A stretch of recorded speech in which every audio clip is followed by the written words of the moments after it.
Hi Capricorn, this is Jav. Welcome po sa ating channel. By the way, Capricorn, this is your first half of February monthly Gabay Tarot reading from February 1 to February 15, 2026. Gamitin ang reading na ito bilang gabayin lamang. Tandaan Capricorn, ito po ay channel reading. Angel number 555, change. Sabi po dito, change happens outside your comfort zone. The time for change is now. The angels are whispering for you to trust your path and to learn how to walk it. Take the next step. Allow change to lift you up and guide you forward. To attract more blessings, let us say the power formation. Let us say, I release all that no longer serves me as I am guided to move outside of my comfort zone and let change in. So this is Angel number 555. So this is a powerful sign na magkakaroon ng major life changes, transformation po, personal growth. Oo, nasa horizon na to. Okay? At kailangan mong, sabi ka sa dito, na kailangan mong i-release tong old patterns, bigat ng nararamdaman, baggages, grudges, kailangan nang i-release. Okay? And trust that the universe is guiding you toward new positive opportunities. So, embrace change, freedom. This is about freedom and growth.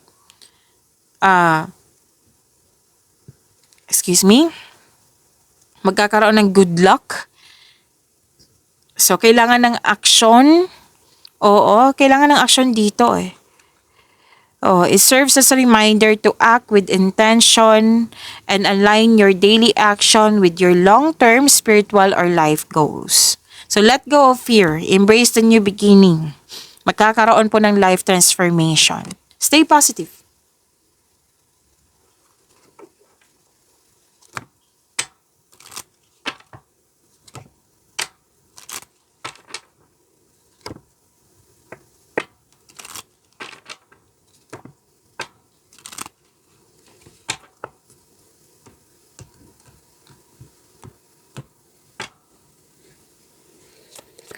Maraming salamat po sa mga hindi nag-skip ng ads. Subscribe na po kayo sa ating channel at click bell notification para updated po kayo sa reading natin. Para sa mga gustong magpa-reading po, comment po kayo ng personal reading and check my reply sa comment section. So this is new beginning also. Magkakaroon ng transformation. Tatlong card na nagsabi dito na magkaroon ng new beginning, new journey. Nabibigyan mo siya ng agarang aksyon. Yes, may dumating na news or information dito or an opportunity na bibigyan mo siya ng agarang aksyon o reaksyon. May mahalaga kayong bisita or may balak kayong bibisitahin.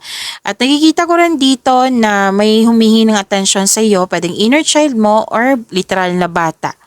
At may concern ka sa immature na tao. Nakikita ko rin dito na kakasimula nyo lang sa projects, sa relasyon ba, sa trabaho ba. Yes, may new journey eh. May new journey ako nakikita dito. Pwedeng bakasyon, pwedeng abroad ito, pwedeng adventure. So, pansin ko talaga kay Capricorn, mahilig kayo sa travel.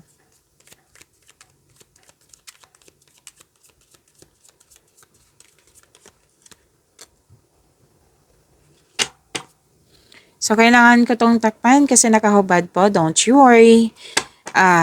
I-reading natin yan. So, dalawa po ito. Gusto niyang sumama. Claim na natin. Kunin na natin.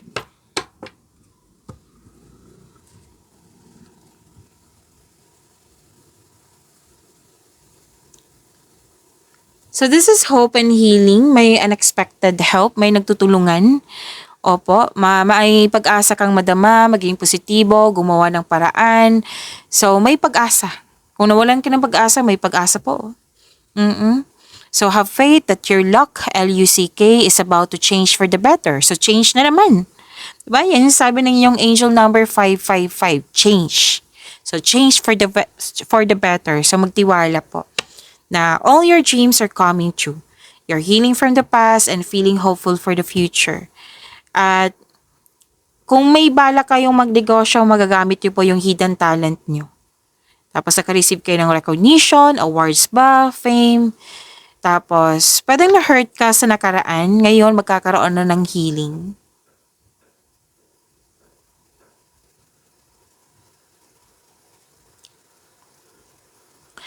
At may nag-aalaga dito pag-aalaga ng relasyon, pag-aalaga ng career and money, pag-aalaga sa iyong sarili, pwedeng self-love din ito. Yan. Marami ka naiisip na bagong ideas para sa ikakabuti ng iyong buhay.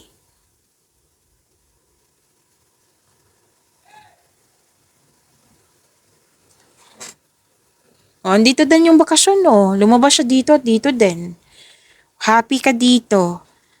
Exciting opportunities, andito din. Success, achievement, parating na blessings na magiging masaya ka. This is, magandang kalusugan, kaligayahan, at kayaayang pakiramdam. May reunion din. May buntis, may wedding, may happy bonding, may outing. Yan. May grupo ng tao dito na very supportive sa'yo. Magkakaroon din ng financial growth. Na sobrang happy mo. Yes, ang ganda ng energy nyo po. Capricorn.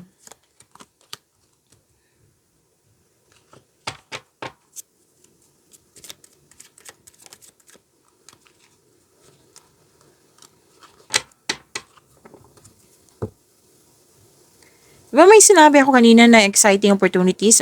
Andito din sa inyong career and money.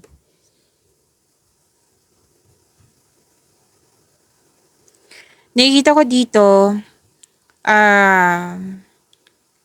advice to na isipin mo yung inspiration mo sa buhay para ma-motivate ka sa mga ginagawa mo dyan.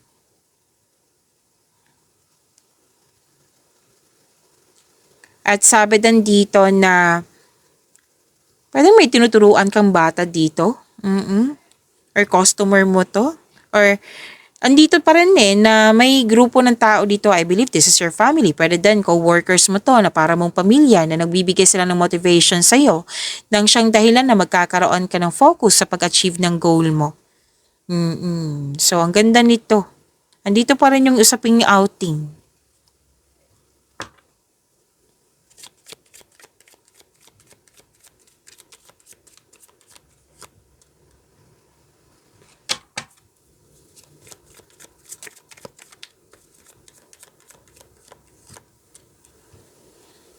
This is about your love life, self-love, partnership, and your mess. At, by the way, Capricorn, huwag niyong kalimutan na mag-subscribe sa channel natin at i-click yung bell notification para updated po kayo sa reading natin.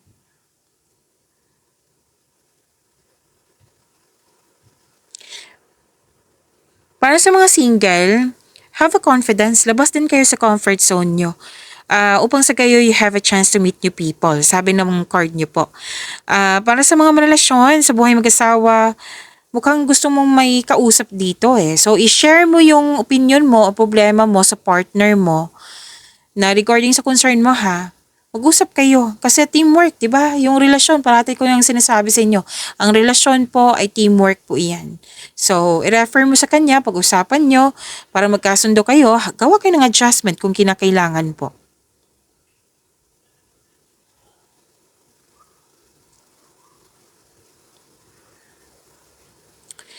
Okay. May parating sa inyo mga single, na matagumpay sa buhay. Tapos, magaling siya magsalita. Mukhang na-attract ka sa kanya the way siya magsalita. Matagumpay na to sa buhay. It might be this is a fire signs, Aries, Leo, Sagittarius, or an air signs, Gemini, Libra, and Aquarius. Para sa mga relasyon, so nagbigay ng mataas na pasensya. Isa sa inyo, nagbigay ng mataas na pasensya.